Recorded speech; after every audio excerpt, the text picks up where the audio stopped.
Тоа е вашето мислење за прв пат иве што се задолжи кај на друга странска држава? Секое задолжување не е добро, во секој случај. Значи, изворот за нашите средства да биде одлични од нашето производство, економијата, индустријата. Секое задолжување води кон лоши работи. Кој ќе го плаќа тоа? Народот. Така, ќе се одбиваат камати на камати, камати. Зошто е ова, дали да се враќаат некои стари долгови или да се полни буџетот? Мислам дека да се полни буџетот. Ете, тоа е тоа. Во секој случај не е добро. Добро се, ако нема пари, како ќе капит инвестиции, како ќе дава пензии, плати, мора да се задолжи. Она претходната влада душа им извадила на инвестициите. Све потрошила. Сега мора да се па после полека ќе се враќа.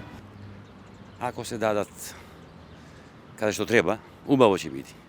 Ако се трошат како и до сега, жабе, само народот ќе пропаѓа, државата ќе пропаѓа. Јас сум надвор 40 години и гледам, и таму гледам и вести и све. Ако се да ги употребат кај што му е место, супер работа. И така треба. Ако ги снема како што до сега ги снемуваше само земи заеми и потоа нема, ништо.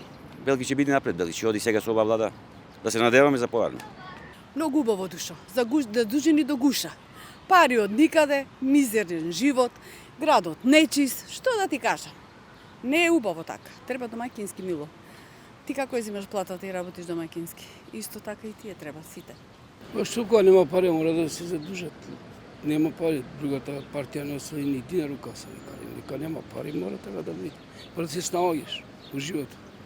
Еви ние со пензиите чекам да се покачи, чекам да дојде септември да се покачи. Еви у минус се струјата треба да ја платиме, тешко.